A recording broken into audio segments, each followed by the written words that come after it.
সুখী হতে বেশি কিছু দরকার নেই, দরকার এমন একটি মানুষের যে সত্যি আপনাকে বোঝে। আসসালামু আলাইকুম everyone, welcome back to my another vlog. আশা করছি আপনারা সবাই অনেক ভালো আছেন। আলহামদুলিল্লাহ, আমিও ভালো আছি। তো এই তো সুন্দর দিনের সুন্দর একটি ব্লগ নিয়ে আপনাদের সামনে হাজির হয়ে গেলাম। যদি ভালো লেগে থাকে তাহলে অবশ্যই একটি লাইক, কমেন্ট এবং শেয়ার করে যাবেন। তো সকাল সকাল ঘুম থেকে উঠে এই তো আমার বড় বাচ্চাকে সকালে নাস্তা দিব। নাস্তা দিয়ে আমি আমার জন্য নাস্তা রেডি করব, আমার হাজব্যান্ডের জন্য নাস্তা রেডি করব। তো এই তো এখন বড় বাচ্চাকে আমি নাস্তা দিয়ে দিচ্ছি। নাস্তা দিয়ে পরে আবার আমি আমাদের জন্য নাস্তা রেডি করব। তো তাইমুরের এটা হচ্ছে ফেভারিট নাস্তা, যেটা দুধের সাথে চকোস দিয়ে খায়। সেটা এখন ও খেয়ে নিবে, খেয়ে তারপরে ওকে আমি মাদ্রাসায় দিয়ে আসব। তো আমিও নিজে নাস্তা করব, তাই তাড়াহুড়া করে ওকে একটু নাস্তা করিয়ে দিচ্ছি। করিয়ে তারপরে আমি ওকে এখন মাদ্রাসায় দিয়ে আসব। আর এই তো পরোটা ভেজে নিচ্ছি আমার জন্য এবং আপনাদের ভাইয়ার জন্য। তো এখানে পরোটাগুলো একটু ভেজে নিচ্ছি, ভেজে তারপরে এটার সাথে একটু ডিম পোস্ট করে নিব। করে নাস্তাটা করে আমি বড় বাচ্চাকে আগে মাদ্রাসায় দিয়ে আসব। দিয়ে এসে তারপর আমি দুপুরে রান্না শুরু করব। তো দুপুরে রান্না করে দেন আমি ফ্রেশ হয়ে তারপর দুপুরে খাবার দাবার খেয়ে আবার বিকালের দিকে আমি আমার তাইমুরকে আনতে যাব। তো তাইমুরকে এনে তারপরে তাইমুরকে বিকালের নাস্তা করিয়ে আবার দেন সন্ধ্যার পরে মাগরিবের সময় আমি আবার ওকে নিয়ে মাদ্রাসা যাব। তো আজকে সারা দিনে কী কী করছি, কী কী করব, সেগুলোই সব কিছু আপনাদের সাথে শেয়ার করার জন্য চলে আসলাম। তো যদি ব্লগটি ভালো লেগে থাকে তাহলে অবশ্যই ব্লগটি একটু লাইক, কমেন্ট এবং শেয়ার করে দিবেন। আর আমার ফ্যামিলির জন্য একটু দোয়া করে নেবেন।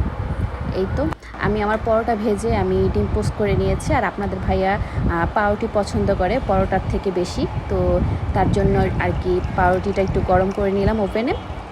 তারপর ডিম পোস্ট করে সাথে একটু দুধ জাল করে দিলাম। দুধ, ডিম এগুলো সকালবেলা যদি ব্রেকফাস্টের মধ্যে থাকে তাহলে হেলদি ব্রেকফাস্ট হবে। আর সারাদিন যে কাজকর্মগুলো করব সেতে আলসামি আসবে না, আর ফ্রেশ লাগবে, শরীরে এনার্জি পাবো এ আর কি। এর জন্য আর কি সকালবেলা দুধ ডিমটা আমি সবসময় করি। তো এতে মাঝখানে দিয়ে আমি আমার তাইমুরকে মাদ্রাসায় দিয়ে আসলাম, সেটার মানে ভিডিও করা হয়নি। এখন আমি মাংসটা ধুয়ে ঝরতে দিয়েছি, আর এখানে পোলার চালগুলো একটু ভিজাতে রেখেছি, ভিজিয়ে তারপর ধুয়ে আমি এটাকে ঝরিয়ে দিব। আর আজকে হচ্ছে বৃষ্টির দিন, তাই ভাবলাম যে একটু ভুনা খিচুড়ি রান্না করি। তো আপনাদের ভাইয়ারাও আবদার ছিল যে আজকে ভুনা খিচুড়ি রান্না করো সাথে গরুর মাংস, এই আর কি সিম্পল রান্না বান্না। তো এই তো আমি ভালো করে মশলাটা কষিয়ে এখানে চাল যে ঝরতে দিয়েছিলাম পানি, সেই চালগুলো দিয়ে দিলাম। আর ডাল ছিল এখানে মসুরি ডাল আর মুগ ডাল, সেগুলো আমি ঝরতে দিয়েছিলাম, ভিজিয়ে রেখেছিলাম অনেকক্ষণ। ভিজিয়ে না রাখলে ডালগুলো আর কি সেদ্ধ হতে চায় না। তো এই আর কি আমি এখানে একটু ভুনা খিচুড়ি রান্না করে নিব। ডিটেলসে সব কিছু শেয়ার করা যায় না, তো আমি একটু অল্প অল্প করে একটু ভিডিও করে নিলাম আপনাদের সাথে শেয়ার করব বলে। যদি ব্লগটি ভালো লাগে তাহলে কিন্তু অবশ্যই বারবার বলছি একটু লাইক, কমেন্ট, শেয়ার করে দিবেন। এই তো চালটাকে আমি ভালো করে ভেজে নিচ্ছি। তো চালটাকে ভালো করে ভাজার পরে আমি এখানে চলে আসলাম গরুর মাংস একটু কষিয়ে রান্না করব। আমার কেন যেন গরুর মাংসটা কষিয়ে রান্না না করলে ভালো লাগে না। অনেকে আছে যে মাখিয়ে রান্না করে, আমার আম্মুর হাতের মাখানো গরুর মাংসটা আমার কাছে অনেক ভালো লাগে, কিন্তু আমি না ওভাবে রান্না করে মানে কমফোর্ট নিতে পারি না। তো আমি নিজের কাছে মনে হচ্ছে যে না, একটু কষিয়ে ভালো করে অনেকক্ষণ যাবৎ কষিয়ে তারপর আমি এটাকে রান্না করব, তাহলে আমার কাছে ভালো লাগে। যতই মনে করি যে না আমি সবার মতো একটু মাখিয়ে বসাবো, সেটা যেন কেন যেন হয় না, এই আর কি। তো আমি ভালো করে কষিয়ে রান্না করে নিব গরুর মাংসটা। আমার ভিডিও যেই পরিমাণে ভিউজ হয় ওই পরিমাণে কিন্তু আপনারা লাইক, কমেন্ট এবং শেয়ার করেন না। যদি ভালো লেগে থাকে তাহলে অবশ্যই আমার ভিডিওটি আপনারা একটু লাইক করে যাবেন। আমার মাশাআল্লাহ আলহামদুলিল্লাহ যে আমার ভিউজ ভালো হয়। বাহিরে বৃষ্টি হলেই আমার মনে হয় যে আমি একটু বাহিরে যাই, একটু ভিডিও করি।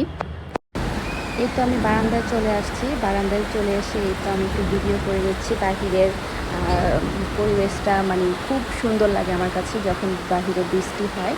তো যখনই আমি বৃষ্টি হতে দেখি আমি আমার দুই বাচ্চাকে মানে দৌড়ে নিয়ে আসি যে দেখো দেখো বাইরে বৃষ্টি হচ্ছে। বৃষ্টিটা আমার কাছে খুবই ভালো লাগে, আর বৃষ্টিতে ভিজতে তো আর কথাই নেই, খুব বেশি ভালো লাগে।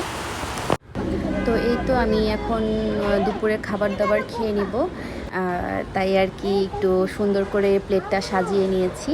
তো এটা আপনার ভাইয়াকে দিয়েছি আর আমি অন্য প্লেটে নিয়ে খেয়েছি।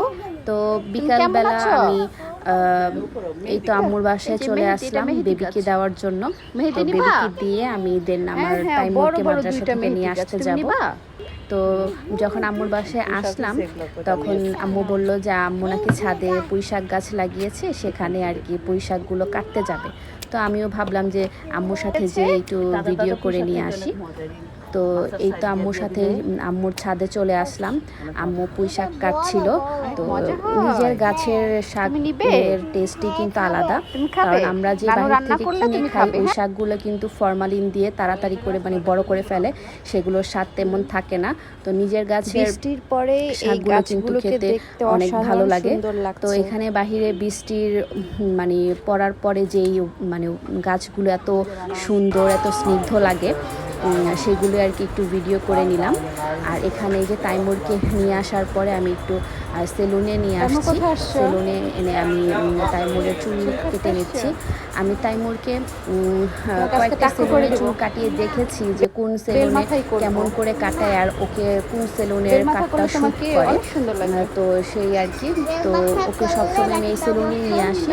অন্যান্য সেলুনের চুল কাটিয়েছি কিন্তু তেমন সুন্দর হয় না, মানে ওকে ভালো লাগে না অন্যদের হাতের কাট।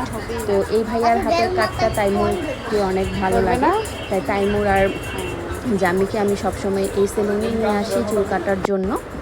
তো এই তো ফাইনাল লুক একটু পরেই দেখতে পাবেন। তো আজকে সারাদিনের ভিডিও ব্লগটি আপনাদের কেমন লেগেছে অবশ্যই কিন্তু জানাবেন, আর আমাদের জন্য অনেক অনেক দোয়া করবেন। তো এই তো দেখেন তো আমার বাবাটাকে কেমন লাগছে। মাশাআল্লাহ মাশাআল্লাহ, অবশ্যই মাশাআল্লাহ বলে যাবেন। আমার বড় বাবার চুলটা কেটে নিয়েছি, মাশাআল্লাহ ওকে অনেক সুন্দর লাগছে। তো সবাই একটু মাশাআল্লাহ লিখে যাবেন। আল্লাহ হাফেজ, সবাই ভালো থাকবেন।